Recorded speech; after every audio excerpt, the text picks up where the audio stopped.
Naveen యాదవ్కు ticket. ఇందులో Revanth Reddy plan ఏంటి?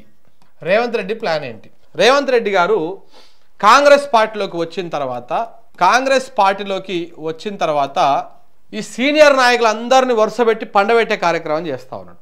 ఆయన పీసీసీ అయినాక కాంగ్రెస్ పార్టీలో నేను సీనియర్ని, నేనే కండలు తిరిగిన సీనియర్ని, ఎన్ఎస్సీఐ నుంచి నేనున్నా, యూత్ కాంగ్రెస్ నుంచి ఉన్నా, బూత్ కాంగ్రెస్ నుంచి ఉన్నా అని చెప్పేటువంటి వాళ్ళందరినీ మెల్లగా వాళ్ళకి పరుపులు వేసి చక్కగా ఆ అంపశయ ఎక్కిచ్చేసేయండి. అంటే ఇక మీరు మీ పని అయిపోయింది, మీ టర్మ్ అయిపోయింది, మీకు ఇది ఉన్నంత వరకు మీరు పదవులలో ఉండండి, తర్వాత మీ పని మీరు చూసుకోండి అని చెప్పేసి వీళ్ళందరినీ మెల్లమెల్లగా సైడ్కి పెట్టే కార్యక్రమం చేసేయండి.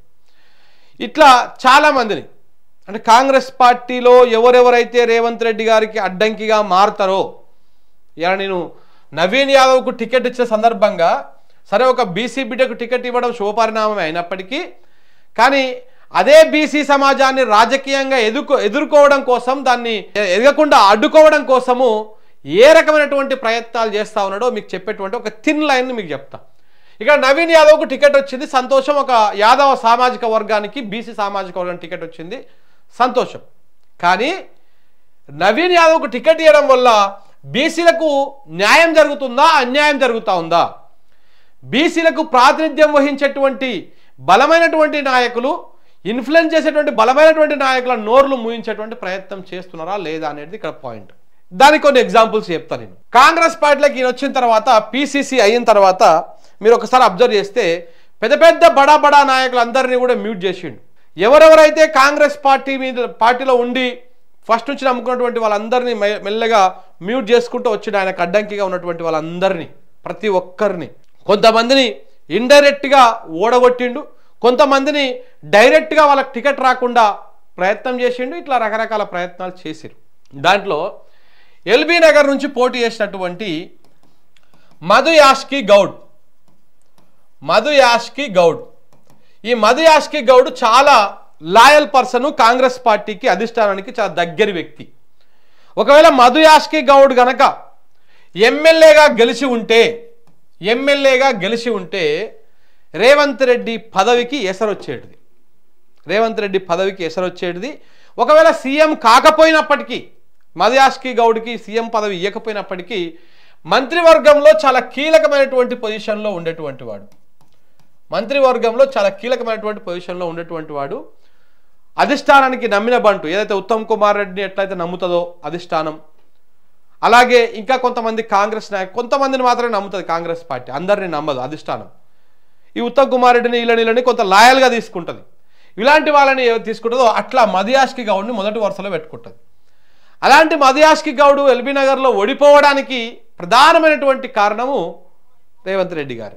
సో కాబట్టి ఆయననే పర్టికులర్గా ఆయన ఓడగొట్టించండి. అక్కడ పర్టికులర్గా ఓడగొట్టించేది ఇది ఓపెన్ సీక్రెట్. ఇంకొకటి, సికింద్రాబాదు ఎంపీ అంజన్ కుమార్ యాదవ్ యాక్చువల్గా పోటీ చేయాలి కాంగ్రెస్ పార్టీ నుంచి. అంజన్ కుమార్ యాదవ్ పోటీ చేస్తే కిషన్ రెడ్డికి థ్రెట్ను వచ్చేటువంటి అవకాశం కనపడతా ఉంది, కిషన్ రెడ్డి ఓడిపోయేటువంటి అవకాశం కనపడతా ఉంది. కిషన్ రెడ్డి రేవంత్ రెడ్డి గారు చాలా దోస్తులు. కిషన్ రెడ్డి రేవంత్ రెడ్డిని దగ్గరికి చేసినటువంటి ఒక తెలంగాణలో లేనటువంటి ఒక ఐఏఎస్ అధికారి గారు వారిద్దరిని దగ్గరికి చేసి ఒకరికొకరికి ఇచ్చిపుచ్చుకున్నటువంటి వ్యవహారం చేసిరు. సో ఆ నేపథ్యంలో, ఆ దోస్తాన నేపథ్యంలో, అలాగే దాంతోపాటు ఆయన బీజేపీ మూలాలు ఉన్నాయి కాబట్టి వీటన్నిటి నేపథ్యంలో కిషన్ రెడ్డిని గెలిపించడం కోసము కిషన్ రెడ్డికి ఇంకొక దోస్తైనటువంటి అసదుద్దీన్ ఓవైసీతోని మధ్యవర్తిత్వం కల్పించి దానం నాగేందర్ని బీఆర్ఎస్ నుంచి ఇళ్ళకి తీసుకొచ్చి దానం నాగేందర్ చేత ఎక్కడ పోటీ చేయించారు? సికింద్రాబాద్ ఎంపీకి పోటీ చేయించారు. ఆయన కూడా బీసీనే. కాంగ్రెస్ పార్టీ గతంలో టికెట్ ఇవ్వాలనుకున్నటువంటి అంజన్ కుమార్ యాదవ్ కూడా బీసీనే. దానం కంటే అంజన్ కుమార్ యాదవ్కి అక్కడ ఎక్కువ పలుకుబడి ఉంది, ఎక్కువ ఓట్లు వచ్చేటువంటి అవకాశం ఉంది. కానీ అంజన్ కుమార్ యాదవ్కి ఇస్తే కిషన్ రెడ్డికి ఇబ్బంది అవుతట్టుంది. సో కాబట్టి దానం తీసుకుపోయి పెట్టామనుకో అక్కడ కొంత ఇబ్బంది ఉండదు, కిషన్ రెడ్డి ఈజీగా గెలుస్తాడు. కిషన్ రెడ్డి గెలవడమే అసదుద్దీన్ ఓవైసీకి కావాలి, కిషన్ రెడ్డి గెలవడమే రేవంత్ రెడ్డికి కావాలి. అందుకనే రేవంత్ రెడ్డి గారు అసదుద్దీన్ ఓవైసీకి చెప్పుకొని అసదుద్దీన్ ఓవైసీ పోయి బీఆర్ఎస్ పార్టీలో ఉన్నటువంటి ఖైరతాబాద్ ఎమ్మెల్యే దానం నాగేందర్ని తీసుకొచ్చి ఇక్కడ పోటీ చేయించి చేసిండు. ఒక బీసీని అంజన్ కుమార్ యాదవ్ గెలిచిండు అనుకో, యాదవ సామాజిక వర్గంలో ఒక పెద్ద దిక్కులు ఎక్కువ ఉంటాడు ఆయన, ఎందుకంటే ఎవరు లేరు కాబట్టి ఆయన కొంత పవర్ సెంటర్ అవుతాడు. అంజన్ కుమార్ యాదవ్ను మ్యూట్ చేయాలంటే ఇక్కడ ఇంకొక బీసీని ఆయన మీదకి ఎగదేయాలి. సో కాబట్టి ఇక్కడ దానముని ఎగేసిండు, అంజన్ని మూసేసిండు. ఇది పాయింట్ నెంబర్ 2. ఇవాళ జూబ్లీహిల్స్లో కూడా నవీన్ యాదవ్కి టికెట్ వచ్చింది. ఇక్కడ అంతా కూడా బీసీల మీద బీసీలనే పంచాయతీ పెడతారు. చూడండి, బీసీల మీద బీసీలనే ఎగదోస్తారు, బీసీల మీద బీసీలనే ఇది చేస్తారు.